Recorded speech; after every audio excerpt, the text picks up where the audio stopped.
Hello and welcome to the Koenigsegg Jesko event. I'm going to be doing this with as few upgrades as possible, and we're going to get right into this. I'm kind of going to do a fast flowing video session here, skipping all of the storyline. You can get that other places, you can get it yourself. I'm going to get you to the races. Now, we are going to be using bot management technique. We're going to be keeping things slow, and it looks like I'm not doing that, but how about this? Let's turn around now, because I don't want to finish in first place. That would be a very bad idea.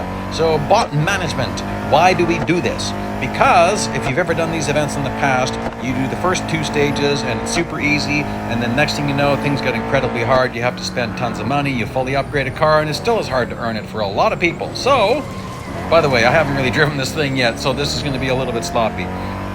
You don't want to win, you don't want to place in the top three. You really just need to place later than 8th place, honestly. I used to really push this and say, well, I'll finish in last place. And I don't know if I really have to do that, so I'm not going to go too crazy here. I'm going to whip this thing around in just a second here and start going forward again. Wanted to make sure I built up enough average speed that it wouldn't really hurt me. This guy's going to hit the brakes. Very nice of you, thank you very much. Oh, well, that put me all the way back in 19th place. Well, I'm sure I'm going to get some of that back as I drive this thing flat out. Not so sure about the braking points yet. Usually in these hypercars, you end up having to brake pretty early. I might as well just drift this thing about a little bit because, well, you have no problem hitting average speed, and I don't really have to finish in any particular place. So why do we use bot management technique? Because this is a recommended PR event. That means you only have to buy upgrades if, well, you personally need to or you want to. It's not like a required event where you literally cannot, ooh boy. Okay, well that wasn't supposed to happen. In a required PR event, you have no choice but to meet the minimum PR requirement before you even enter. That's not what this is. And we might not be able to see those words today. You might have to wait until stage 2. But there you will see it will say recommended PR, not required PR. Big difference. And we'll just see. No, not sure how hard this is going to get. The last few recommended PR events were quite easy, but we'll see. Back in the day, and I'm talking about going, well, back when I first started this game in 2015, a lot of these recommended, that's actually all we had was recommended PR events. And some of them were brutally hard. Some were easy, some were brutally hard, where you'd almost have to fully upgrade your car. So we'll just see. I honestly actually miss those. I like the challenge. Required PR events are usually very easy, and honestly I find them quite boring. And so I'm looking for the challenge, especially for an epic car like a Koenigsegg Jesko. Alright, so first race, obviously no trouble at all. I did end up in 14th place, and I don't really care about the earnings. It's more important that I finish this with as few upgrades as possible. Now, I've got the currency that I don't need to be doing that, but I do this more so for the personal challenge and also so that I can help people who don't have a pile of currency. Like, yeah, I've got over 9,000 gold, over $1 billion R, and so it looks like I have a lot of currency to spare. And when it comes to R dollars, oh, I definitely do. When it comes to gold, I definitely don't. There's certain cars I'm skipping nowadays because I just know that if I try to do everything, I'll run out of currency before midnight. So I started to be selective. Drive review. I never race in drive review, but I decided in some of these events in the early stages I will. Now, overtake 10 cars.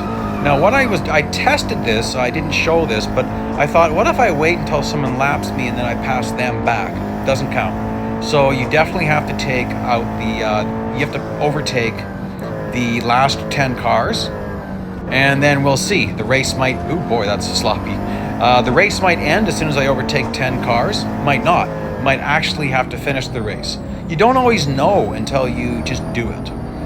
So I'm definitely not going to take over any more than 10 cars. Now, after overtaking 10 cars, I could let them pass me all back and probably finish this race in last place, but I just don't think that's necessary. So I'm going to test that a little bit this time. I've been a pretty big advocate of that, but I think that all that it really matters, like even if you're just finishing in like the 10th place or back, I'm pretty sure that's going to be good. We'll find out.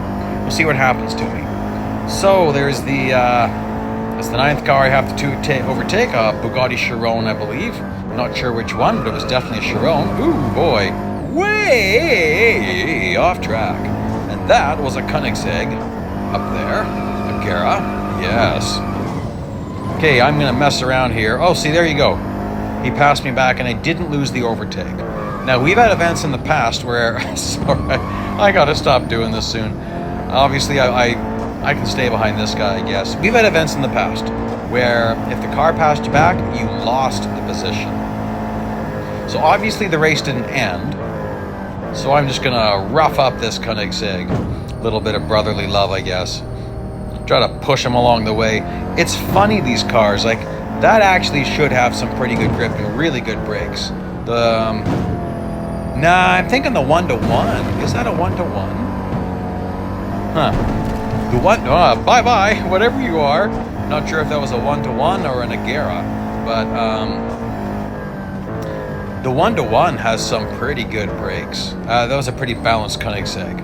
Oh boy, look at that windshield. Isn't that terrible? I wonder how much that would cost to replace the windshield of a Jesko. Bang! Yes, when I'm getting bored and I've got nothing to do here, I'd rather not finish too much higher than 10th place, 9th place, whatever. Anyhow, we'll get through this. This one will cycle through Dubai. I don't mind Dubai. I used to not like Dubai. I don't really know why. I think it's because of some of it's got some nice fast sections, but then you really have to slow down for some of those hairpins.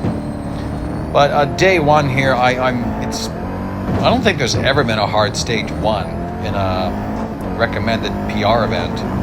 In fact, I don't even know if there's really been a hard stage 2, so... Although maybe I better not say that. It might suddenly happen. Oh well, I guess we'll find out, won't we? Now, I wonder if I can wreck this guy right at the line. Oh, I missed him. Oh well, that's okay. It's not really what I'm supposed to be doing, right? And yeah, I'll let you see where I finished and my earnings for each race. All right, well, let's get on to this one. And what do we got here? Okay, elimination race. I'm going to stay in driver view, and I'm going to drive through the middle of all this. That can be kind of fun. We have some McLaren Sennas here. Might be Senna GTR actually, but definitely a Senna. And there we got the Bugatti Chiron, Koenigsegg, and Venom, the regular Venom, not the F5 Venom. Okay, well, I'm going to see if I can handle this. This is full-length Dubai. See if I can handle this car a little bit better than oh boy, that's not very good. Okay, oh my goodness, oh gosh, this is embarrassing. Okay, well, still in the lead. Almost feels like I should restart this race, but oh well. Yeah, I make mistakes. And again, I'm not used to driver view, so it's just my reference points are shot. I don't know. I'm not going to do this too much longer. I feel so amateur.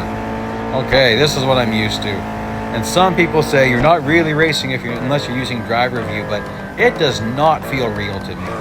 Maybe it would if I had a huge screen, but I'm looking at I'm racing on an iPhone 13 Pro Max, and even still, I mean, that's a pretty big screen, but it doesn't feel near like driving an actual car. So it just feels like there's a lot missing to me. And there we go. But driver view has its place. Obviously, I'm having some fun here, drifting this thing around. It's not a challenge, really, these races. But it's a good day to kind of get the feel for the car. And one way I get the feel for the car is just to do some stuff like this, do some drifting. And also, it's good to figure out how does this car handle when you're drifting it. Now here, I'm going to let people catch up a little bit. If you have to win a race, win with as little as a lead as necessary. That's another bot management technique. You just want to keep your bots under wraps. You really got to do this in stage 1. You got to do it while you're above recommended PR. You can't slow bots down when you get below recommended PR. All you can do is manage how difficult it's going to get going forward. So now I'm going to reel this guy back in. I want this race to end with this guy being really close to me. Might even let him pass me here right when the timer runs out. Check this out. I didn't have to worry about that too much. Doesn't matter if they pass you after the event's over. And there we go. That's going to take us to the end of stage 1. Please like, please subscribe. Playlist link will be here once I make it. Thanks for joining me.